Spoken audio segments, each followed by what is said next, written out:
What up, guys? Joachim here, and in this video, I want to take a look at this video that was done by Pints with Aquinas about 3 years ago now. Today is November 13th, 2023. So this was done in 2020, and you see he's doing an interview here, and there's this priest that's sitting across from him, and he appears to be an Orthodox priest, and he's supposed to be sharing an Orthodox opinion of Pope Francis. And the wild thing is when you click on the video, Pints with Aquinas is a Catholic channel, and you would think from the way it's advertised and the way it's done, and this is 3 years on now, so it's been like this for a very long time, you would think when you open the video that, well, this would probably be an interview with an Orthodox priest where he discusses Pope Francis. But when you open the video, what you actually find is nothing of the sort. It turns out the guy is an Eastern Rite Catholic priest. And it's very difficult to wrap your head around, but he's trying to present himself as if he were an Orthodox priest, or at least Pints with Aquinas is attempting to portray him that way in this very clickbait title.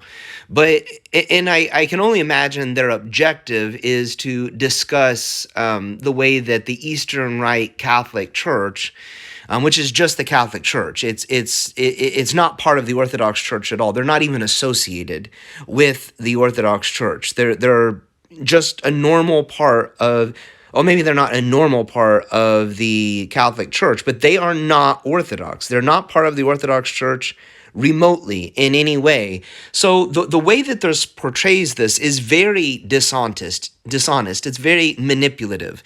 And the thing that I found very repulsive about it was that, as an Orthodox Christian coming and finding this video and clicking on it, I thought, well, maybe this is some kind of honest dialogue between an Orthodox priest and a Catholic, and opening it and listening for a little bit before you start to realize and pick up on, well, this is not an Orthodox priest at all. This is like some kind of Byzantine Catholic or Eastern Rite Catholic priest. And, it just makes you think, is the Catholic Church so depraved, so dishonest, so manipulative that they have to use the Orthodox Church as a way to try to garner validity for themselves, or what? And so following this, if you go and look at Pints with Aquinas' channel, and you go down that, I kind of go up here. We'll just look through. This is just a search that I did because I remembered coming across this video.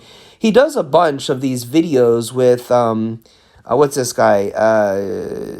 Eric Yara, where they discuss Orthodoxy and different stuff, and it's very polemical.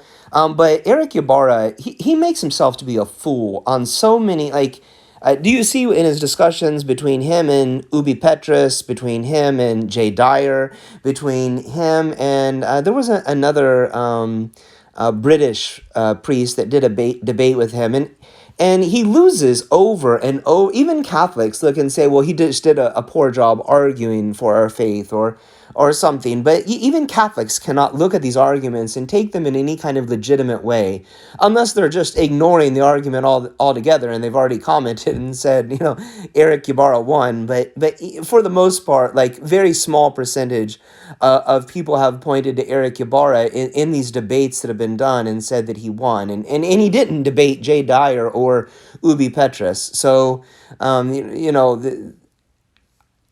guess I don't... The only thing I want to bring out in this video is kind of some of these, issues with this, and really just to express my disgust that this kind of underhanded, backstabbing kind of, manipulation goes on, that people can't just be honest in general with these things. Top comment, perfect thing. I must have liked it before. I don't remember this, but it says, perhaps have an actual Orthodox priest on to share his thoughts. Prayer for full unity between Catholicism and Orthodoxy. Well, that would be great if it was done in truth. If it's done bringing all of the Catholic heresies in with it, then no thanks. And right now, under Pope Francis, he's, taken all of the actual like Catholic bishops, like Bishop Strickland, bishops that actually like love the church, love Catholicism, and he's shut that down right now. And the people that he's elevated to cardinals are people that are committing gross acts of sexual deviancy with nuns, or forcing nuns to do such a thing, or child pedophiles. So do we really want to be in community? No, no, absolutely not. That's ridiculous. Now is not the time to look for unity until the Catholic Church has repented of her heresies, and right now that's not the time to do that. They've not repented of their heresies; they're going further into their heresies. So should we want unity with the Catholic Church? Yes, with the true Catholic Church, but we already have unity with the Catholic Church. The Orthodox Catholic Church is the Catholic Church. To want unity with a schismatic heretical church, that's foolishness. No, we don't want that. Nobody wants that. So what are the comments on this? Father John Whiteford. I love Father John Whiteford. He is a great spokesperson, a great representative of the Orthodox Church. Would be two good Orthodox priests to interview. I don't know Seraphim Cardoza. That would be a good one to look into. I'm not familiar. Josiah Trenum, I definitely familiar with him. Somebody else mentioned Seraphim Cardoza. Maybe I do know him. I have to look that up in a bit. They are just LARPing, but to be fair, Western Rite Orthodoxy is just as cringe. Disagree with that. Disagree entirely. There are many good Orthodox priests who love the Western Rite. They've grown up in Western traditions. In fact, the bishop that my church is under is not Western Rite. He's actually Eastern Rite, but he was a Catholic priest before he converted to join the Orthodox Church. So, and you get lots of those, and the liturgical rite that they're familiar with is the Western Rite. So there's no reason, if they've done, if they're familiar with, like, say, the traditional Latin Mass, and they do it, without the Filioque, then there's no reason that wouldn't be a perfectly Orthodox Mass to do. Some very Orthodox Anglican priests that have come from, say, the Anglican Church, very high Anglican Church, and they have maintained some orthodoxy about their church. That's perfectly fine. I have no disagreements with that. I don't think that we need to advocate that we have to do that, but just to kind of come out of nowhere with an attack about that, I think it's perfectly orthodox and reasonable. St. John Maximovich was a big advocate of it, of the Western Rite in America as a Western country. And, I think he's a great saint, great man of faith. And, I have to trust that, when we have saints that have advocated that this is not bad, but I mean, he didn't, for the most part, celebrate the Western Rite either. So, there's something to be said for that. But he was a Russian man. So, I know he helped institute the Western Rite in France. I don't know that he did much with it in Shanghai when he was in China.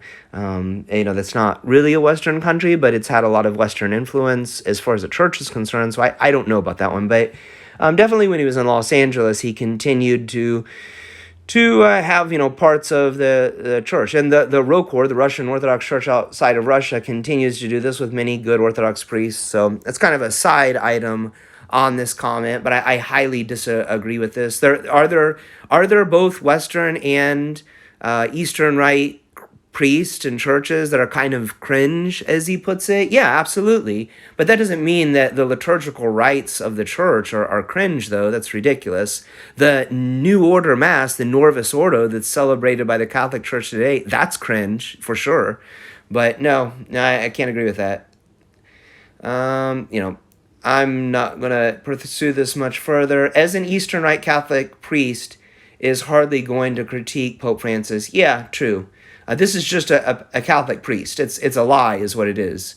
I'm so glad to finally hear someone talk about division in the church. There's no real talking about it. It's two Catholics talking about a church that they don't belong to.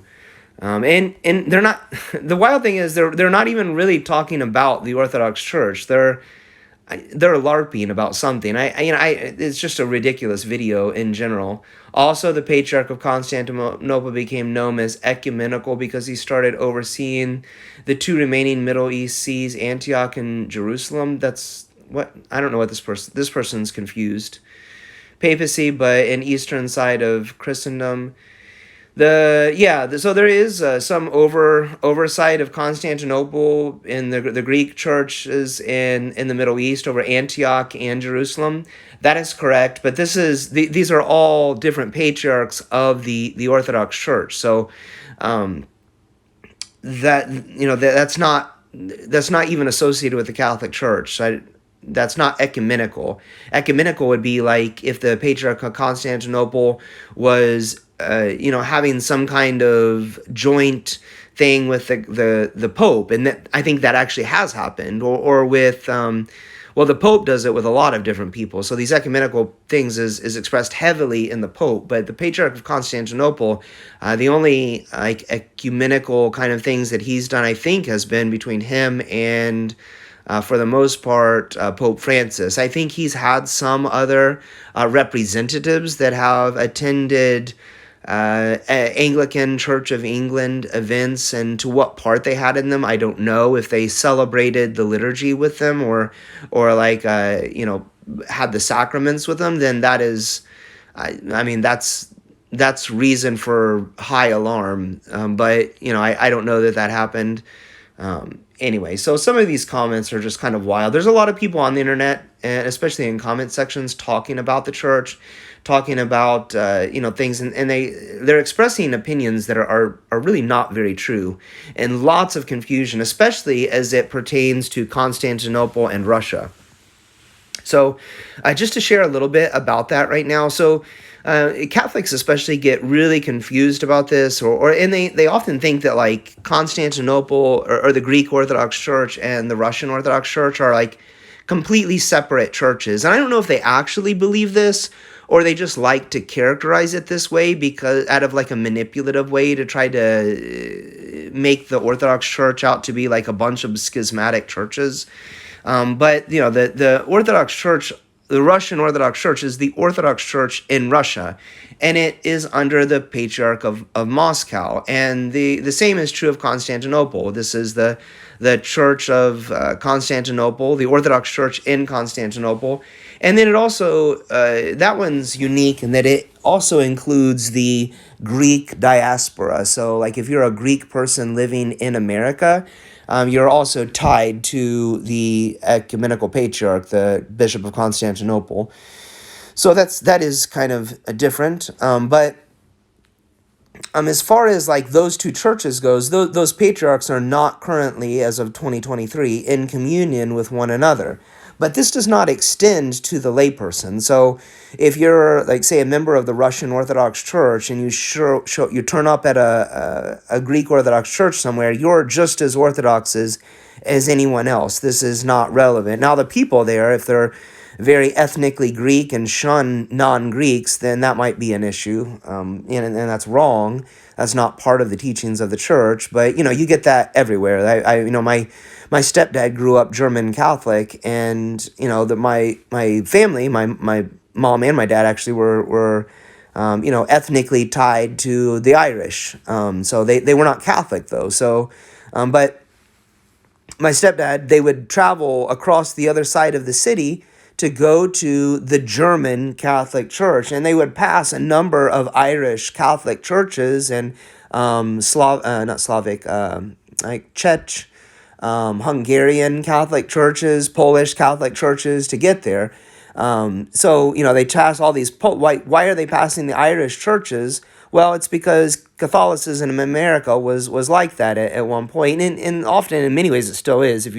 I would talk to friends and people that I worked with at the Catholic school that I worked at and taught at, and you would get a lot of those kind of unique things. There's a French Catholic woman that was less prominent, I think, as far as their traditions go, but I did definitely know the same exact scenario. An Irish Catholic woman who was married to a German Catholic man, and they kind of had major disagreements over certain traditions and things, ways that they like to do things. So, you kind of see that even within the Catholic Church. But as far as like the layperson goes in the Orthodox Church, these disagreements, these schisms that happen between like patriarchs, they don't really extend to the layperson. They do extend to the clergy though. So my church, where I attend, my parish, has had Romanian, OCA, Russian, and Greek priests visit and serve the liturgy, but they have never had a Russian and a Greek priest serve at the same time because they cannot serve at the same altar. This is what it means for the patriarchs of those churches to be in schism with one another. Um, so that's really all that means. It doesn't extend beyond the clergy level though. Like this does not affect lay people at all.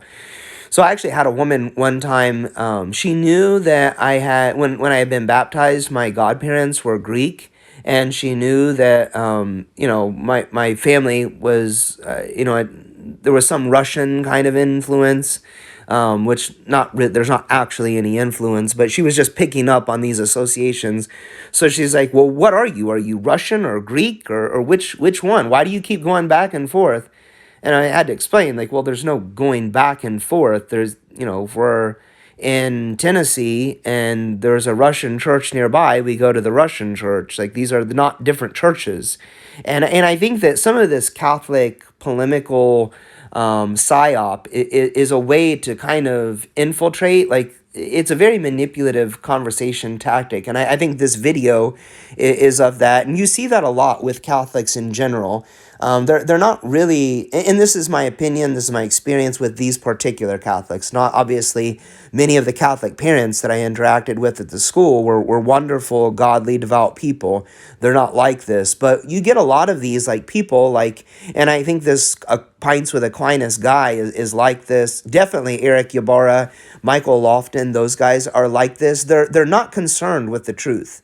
They are concerned with winning a debate and making an argument. They are concerned that you see them as right and that you see what they have to say as being the arbor of truth, that you see them as being like an intellectual hierarchy, and they're unconcerned, however, with that the things that they say are true, and that comes out in the way that they make these arguments, the manipulative way that they try to portray things. They're not looking to get to the bottom of truths or to do things. And when they're doing videos exactly like this that are manipulative, that try to indoctrinate you to believe a certain thing or see things a certain way, and when you go in, you are able to then eventually find out that, well, this was actually a lie.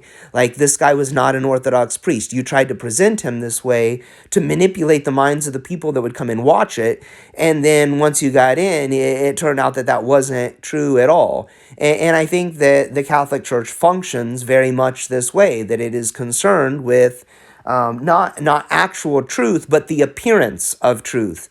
And the manipulative way that they attempt to portray the papacy is very much like this. I've made quite a number of videos why the Orthodox Church rejects the papacy, especially the papal supremacy doctrines espoused at Vatican I, and then by extension coming to Vatican II. But it comes up time and time and time again, and but even when faced with the truth, even with faced with a losing argument, do people like Eric Ybarra, Michael Lofton, and you can see here Pints with Aquinas, do they concede that, oh, well, there's this, okay, we see there's this understanding, they'll reformulate? No, they don't. They actually double down and attempt to manipulate their argument in some other way, or they resort to ad hominem attacks, or they do any number of things. So, I guess my point in this video is to be a word of caution, to beware of how some of these arguments are formed, and to beware of the people that do them. Look beyond the information in these videos and be sharp. I think Christ said to be subtle as serpents, or wise as serpents, to be shrewd, to be wise in how you carry yourself, be very diligent to seek out information. Paul encourages one church that he writes to and says that you searched out the scriptures to verify that what I was saying was true. We should all be diligent to do these things. I've made the point in other videos that not everything is found in the scripture. The scripture itself tells us that it is the church that is the foundation of truth. But definitely the scriptures are our most holy writing. The church fathers repeatedly. I mean, you could get an entire New Testament from the writings of the church fathers. Like you could if we lost all copies of the New Testament for all of history, you could recreate the entire New Testament from just the writings of the church fathers. That is how often they quote from the New Testament, and this extends also to the Old Testament. I don't know that we could recreate the whole Old Testament from the writings of the church fathers, but point is that they quote from scripture very frequently. So it is one of our best resources. So do with that what you will. You guys take it easy, and I will talk to you in a video coming very soon.